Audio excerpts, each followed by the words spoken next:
اور کہنے لگی، کیوں ہم مسلمان نہیں ہیں کیا؟ میری عمر اس وقت 5 سال تھی جب میں نے پہلی مرتبہ قرآن مجید ختم کیا تھا۔ میں نے جب فاطمہ کی بات سنی تو غور سے اسے دیکھنے لگی۔ میں بولی، میں نے تو سنا تھا کہ تم لوگوں کا قرآن تو 40 پاروں کا ہوتا ہے۔ میری بات سن کر وہ کہنے لگی، ہمارے پیارے نبی صلی اللہ علیہ وسلم پر جو قرآن مجید نازل ہوا تھا اسے 3 حصوں میں بانٹا گیا ہے اور ہر حصے کو پارہ کہا جاتا ہے۔ اس کی بات سن کر میرا تجسس مزید بڑھتا جا رہا تھا۔ میں نے کہا، تم کیا ایک خدا کو مانتی ہو؟ وہ سب کچھ بتانے لگی۔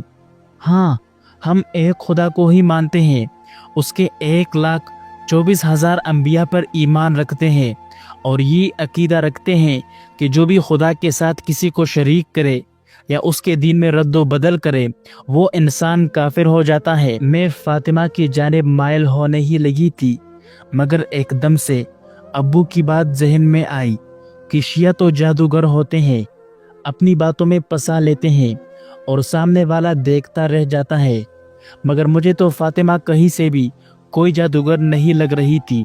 اس کے باوجود میرے ذہن میں کئی سوالات تھے جن کا وہ میرے ہر سوال کا انتہائی نرمی سے جواب دے رہی تھی۔ آخر میں اس سے پوچھ بیٹھی، یہ شامی غریبہ کیا ہے اور تم لوگ وہاں کیا کرتے ہو؟ میری بات سن کر وہ خاموش ہو گئی۔ کہنے لگی، میں چاہتی ہوں کہ تم اس بار 10 محرم کو میرے ساتھ جا کر خود دیکھو کہ شامی غریبہ میں کیا ہوتا ہے۔ ہم سب شیعہ مل کر شامی غریبہ میں آخر کیا کرتے ہیں۔ میں نے جب فاطمہ کی بات سنی تو میں اچل کر اس سے کئی قدم دور ہٹ گئی۔ میں کہنے لگی، میرے ابو میرا سر دڑ سے الگ کر دیں گے، میں تمہارے ساتھ شامی غریبہ کیسے جا سکتی ہوں؟ کیا خبر وہاں میرے ساتھ کچھ برا ہو جائے؟ فاطمہ بولی، یہ سب تو تم لوگوں کی سوچ ہے، خیر تمہاری مرضی ہے، اگر تم 10 محرم کی شام میرے ساتھ جانا چاہو تو ضرور بتا دینا، جب تک تم سب کچھ اپنی آنکھوں سے نہیں دیکھو گی تمہیں یقین نہیں آئے گا۔ میں نے فاطمہ کی بات پر غور کیا تھا، اس روز گھر گئی تو اسی سوچ میں گم رہی۔ نماز پڑھ کر دعا مانگی تو شام غریبہ ذہن میں آئی، قرآن مجید کھول کر تلاوت شروع کر دی، مگر فاطمہ کی باتیں میرے دماغ سے نکل ہی نہیں رہی تھی۔ ایسے لگتا تھا جیسے اس نے مجھ پر سچ مچ جادو ہی کر دیا ہو۔ میں آیت الکرسی پڑھ کر خود پر دم کرنے لگی مگر دماغ اس جانب سے ہٹ ہی نہیں رہا تھا۔ اگلے روز میں کالج گئی تو عائشہ بھی آئی ہوئی تھی۔ میں نے اس کے سامنے تو فاطمہ سے کوئی بات نہیں کی مگر میں اس سے اپنی کیفیت بیان کرنا چاہتی تھی، یہاں تک کہ اسے کہہ بھی دیا کہ تم نے کل سے مجھ پر کیسا جادو کر رکھا ہے کہ مجھے سکون ہی نہیں مل رہا۔ دل کہتا ہے کہ شامی غریبہ دیکھے مگر دماغ روکتا ہے کہ تم برباد ہو جاؤ گی۔ فاطمہ نے مجھے اپنے پاس بٹھا لیا، ہم کینٹین میں تھے، اس نے مجھے قریب بٹھا کر نواز رسول صلی اللہ علیہ وسلم کے بچپن کے واقعات بتانا شروع کر دیے۔ میں جیسے جیسے تصور کرتی جا رہی تھی میری بے چینیاں کم ہوتی جا رہی تھی۔ آخر میں فاطمہ بولی، 4 دن بعد 10 محرم ہے، تم میرے ساتھ چل جانا، میں تمہارے محلے میں تمہیں لینے آؤں گی۔ نہ جانے کیوں میں نے جانے کی حامی بھر لی تھی، میں بس حقیقت اپنی آنکھوں سے دیکھنا چاہتی تھی۔ 10 محرم کا دن قریب آ رہا تھا اور ہمارے ہاں قرآن خوانی رکھی گئی تھی اور نعت کی محفلیں سجائی گئی تھی۔ 10 محرم کا دن چڑھا تو میں نے روزہ رکھا ہوا تھا کیونکہ آج کے دن کا روزہ بڑا بابرکت سمجھا جاتا ہے۔ میں شش و پنج میں مبتلا تھی، سمجھ نہیں آ رہی تھی کہ کیا بہانہ بنا کر گھر سے نکلوں۔ میرے ابو نے سب کو منع کر رکھا تھا کہ آج کی شام کوئی بھی عورت گھر سے باہر نہ نکلے۔ میں نے کچھ سوچا، اپنی زندگی میں پہلی دفعہ ابو سے جھوٹ بولنے کے لیے آئی۔ ابو سامنے بیٹھے تھے، میں کہنے لگی، ابو میری دوست عائشہ کے ہاں قرآن خوانی ہے، اس نے مجھے خاص طور پر آنے کی دعوت دی ہے، تو کیا میں اس کے ہاں چلی جاؤں؟ ابو نے یہ سنا تو کہنے لگے، ہاں وہ میری ایک عزیز کی بیٹی ہے، اس لیے تم چلی جاؤ، بھائی تمہیں چھوڑ کر آئے گا اور جب واپس آنا ہو تو مجھے فون کر دینا۔ میں نے ہاں میں سر ہلا دیا اور میرے پاس موبائل بھی موجود تھا۔ میں نے فاطمہ کو کال کر دی۔ مغرب سے کچھ دیر پہلے ہی بھائی مجھے عائشہ کے گھر کے پاس چھوڑ کر چلا گیا۔ وہاں فاطمہ آ چکی تھی۔ اس کا گھر ہمارے محلے سے 10 منٹ کی دوری پر تھا۔ اس نے سیاہ لباس پہن رکھا تھا اور سیاہ برقعے میں ملبوس تھی۔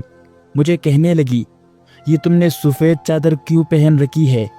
کیا تم جانتی نہیں آج 10 محرم ہے اور تم شام غریبہ کے مجلس میں جا رہی ہو؟ یہ لو، میں تمہارے لیے کالی چادر لے کر آئی ہوں۔ میں نے اس کی بات مانی اور فوراً چادر سے خود کو لپیٹ لیا۔ آگے نہ جانے میرے ساتھ کیا ہونے والا تھا۔ دل میں عجیب سے وسوسے بھی تھے، جبکہ فاطمہ پرسکون تھی۔ اس نے میرا ہاتھ تھاما اور مجھے اپنے ساتھ لے جانے لگی۔ وہ ایک شیعوں کا محلہ تھا جو ہمارے محلے کے بعد آتا ہے۔ ہر طرف بڑے بڑے بینرز لگے ہوئے تھے۔ میرا وجود تر تر کانپ رہا تھا۔ دل چاہا کہ سب کچھ چھوڑ کر واپس بھاگ جاؤں، مگر میں ایسا نہ کر سکی۔ ذہن میں تصویریں بن رہی تھی۔ کہا جاتا تھا کہ یہاں پر غلط کام کیے جاتے ہیں، کہیں آج میری عزت۔ یہ سوچ کر ہی مجھے ڈر لگ رہا تھا، میرے ماں باپ تو مجھے جان سے ہی مار دیں گے۔ میری آنکھوں میں خوف سے آنسو آ رہے تھے، مگر واپس جانے کا کوئی راستہ بھی نہیں بچا تھا۔ میں نے اپنی عزت خدا کے سپرد کی اور آگے بڑھنے لگی۔ وہاں کئی عورتیں اور مرد جا رہے تھے، سبھی سیاہ لباس میں ملبوس تھے۔ فاطمہ مجھے اندر لے گئی جہاں ایک طرف عورتیں بیٹھی ہوئی تھی۔ ہم بھی وہیں بیٹھ گئے۔ تھوڑی دیر بعد اس کی امی اور بہنیں بھی آ گئی۔ فاطمہ نے میرا تعارف ان سے کروایا تو انہوں نے بڑی خوش دلی سے میرا استقبال کیا، مگر میرا دماغ گھٹنے لگا تھا۔ میں وہاں سے بھاگ جانا چاہتی تھی۔ مغرب کے بعد فوراً لاؤڈ اسپیکر پر ایک شخص کی آواز گونجنے لگی جو کہنے لگا تھا کہ تمام روشنیاں بجھا دی جائے۔ میرا دل حلق کو آ گیا تھا، گویا مجھے اپنی موت دکھائی دینے لگی تھی۔ میں نے فاطمہ سے کہا، اب کیا ہونے والا ہے؟ ذہن میں تصور آیا کہ اب مرد بھوکے بیڑیوں کی مانند عورتوں کی طرف بڑھیں گے، مگر جیسے ہی اندھیرا ہوا تو ایک مرد لاؤڈ اسپیکر پر واقعہ کربلا سنانے لگا۔ آج کی یہ رات شام غریبہ ہے۔ یہ وہ رات ہے کہ جب رسول خدا صلی اللہ علیہ وسلم کا نواسا، جگر گوش رسول، جنت کا سردار امام حسین ابن علی بے گور و گفن تن تنہا کربلا کی جلتی ہوئی ریت پر شہید کر دیے گئے تھے۔ فضا خاموش تھی، کمرہ اندھیرے میں ڈوبا ہوا، ہر دل دھڑک رہا تھا۔ آواز جاری تھی، وہ حسین جس کے لیے نبی نے فرمایا تھا، حسین منی و انا من الحسین، وہ حسین جس نے دین محمدی کی بقا کے لیے اپنا سب کچھ قربان کر دیا۔ شہادت کے بعد جب سجدے کی حالت میں ذوالجناح سے نیچے اترے، جب کوئی مدد کو نہ آیا تو شمر جیسے درندے نے آگے بڑھ کر وہ ظلم کیا جس سے زمین ترا گئی، آسمان لرز اٹھا، حسین کا سر تن سے جدا کر دیا گیا۔ کئی خواتین کی سسکیاں گونجنے لگی، مگر آواز جاری رہی۔ لاش تن تنہا پڑی تھی۔ میدان کربلا میں ایک بدن 33 زخم تیر کے، 34 زخم نیزے کے اور جس پر 100 سے زیادہ زخم تلوار کے لگ چکے تھے۔ لباس تار تار، جسم سے خون کا دریا بہہ چکا تھا، مگر ظلم یہی نہیں رکا۔ شمر نے لشکر کو حکم دیا کہ اس کے جسم پر گھوڑے دوڑاؤ، اور یزیدی سپاہیوں نے ایسا ہی کیا۔ پہاڑ جیسے دل والے اس وقت بھی نہ کانپے جب جنت کے سردار کے جسم اطہر کو گھوڑوں کی ٹاپوں تلے رون دیا گیا۔ چھاتی پس گئی، پسلیاں چور ہو گئی، چہرے کی شکل مسخ ہو گئی جب رسول اللہ صلی اللہ علیہ وسلم کے نواسے کو شہید کر دیا گیا تو ایک بھی مرد باقی نہیں بچا سوائے امام حسین کے بڑے بیٹے جو اس وقت بیمار تھے۔ امام زین العابدین کے علاوہ سب شہید کر دیے گئے۔ یہ وہی حسین تھے جن کے لیے آسمان نے سورج کو روک دیا تھا، اور آج زمین خود کو لعنتی محسوس کر رہی تھی کہ اس پر اتنا ظلم کیوں ہوا۔ خیمے میں موجود مستورات رونے لگی تھی جب یزیدی فوج خیموں کی جانب آئی اور خیموں کو آگ لگا دی گئی۔ ان کے پاس نہ بھائی تھا، نہ بیٹی، نہ بانجی اور نہ ہی بھتیجے، سب صحرا میں پامال کیے جا چکے تھے۔ خیموں کو آگ لگی تو سب یا حسین کی پکار بلند کرتے ہوئے باہر کی جانب دوڑے تھے۔ ایک خیمے میں امام حسین علیہ السلام کے بڑے بیٹے موجود تھے۔ سیدہ زینب نے جب اپنے بھتیجے کا خیمہ جلتا ہوا دیکھا تو بیمار بھتیجے کو کندھوں پر اٹھا کر باہر آئی تاکہ بھائی کی آخری نشانی کو بچا سکے۔ کئی مستورات اور بچے اس باغ دوڑ اور آگ میں جل گئے تھے۔ 4 سالہ بیٹی بی بی سکینہ جن کے برقعے میں آگ لگ چکی تھی، وہ اپنے بابا کا نام لے کر روتی ہوئی مدد کو پکار رہی تھی۔ خیموں کا سیاہ دھواں اور اندھیرا پھیل چکا تھا۔ معصوم بچی بابا کے پامال وجود کے پاس جا کر روتی رہی، زخمی کان دکھا کر، جلا ہوا کرتا دکھا کر کہتی رہی، بابا میں یتیم ہو گئی ہوں۔ شمر نے بالیاں چین لی، خیمے جلا دیے۔ پھر کچھ وفاداروں نے آ کر خاموشی سے قبر کو دی اور حسین علیہ السلام کو دفن کیا، مگر تب تک سجاد علیہ السلام زنجیروں میں جکڑے، بیبیاں بے چادری میں، بچے یتیم ہو چکے تھے۔ بی بی سکینہ باپ کی لاش سے لپٹ کر سو گئی تھی اور وہیں سے اس کی سانسوں کی لڑی ٹوٹ گئی تھی۔ پھر چند لمحوں کی خاموشی کے بعد کمرے میں ہچکیوں، سسکیوں اور آنسوؤں کے سوا کچھ نہ رہا۔ اندھیرے میں سب کو لگ رہا تھا کہ وہ خود کربلا میں موجود ہے۔ آسیہ کا دل جیسے دہک رہا تھا اور فاطمہ کے پہلو میں وہ کانپ رہی تھی، جیسے برسوں کی سچائی اس لمحے اس پر آشکار ہو رہی ہو۔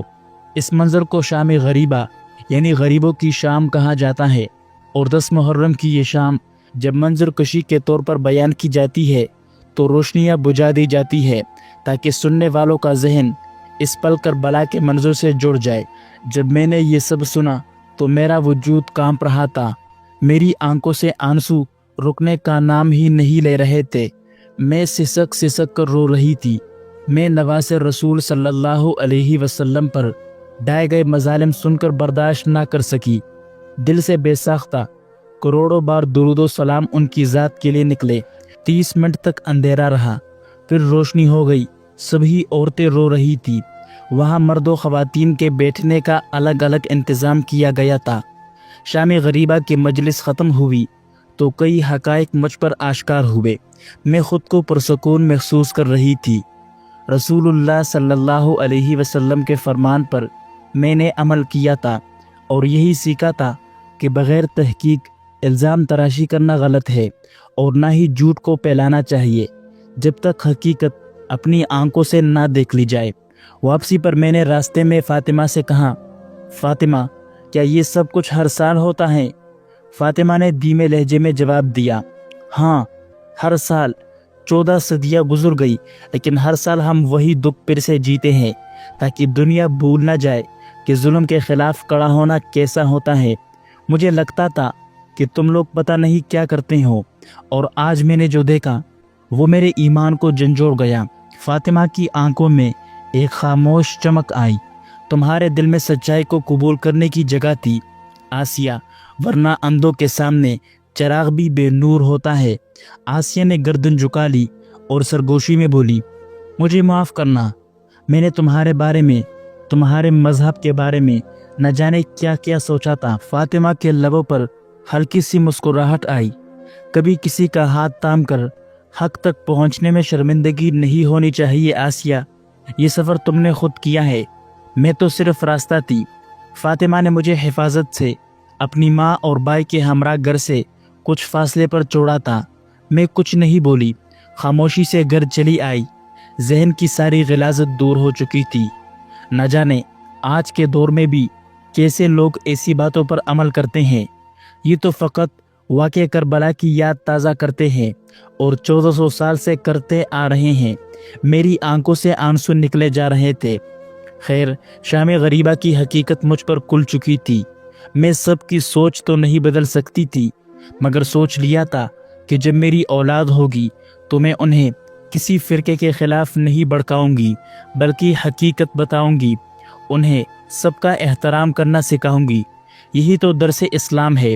حقیقت چھپتی نہیں، حق دبایا نہیں جا سکتا۔ مکہ کے کافر لوگ نعوذ باللہ رسول اللہ صلی اللہ علیہ وسلم پر الزام لگاتے تھے کہ یہ جادوگر ہے، جو بھی ان کے پاس جائے مسلمان ہو جاتا ہے۔ در حقیقت وہ انسان حقیقت سے آگاہ ہو جاتا تھا، اس لیے مسلمان ہو جاتا تھا۔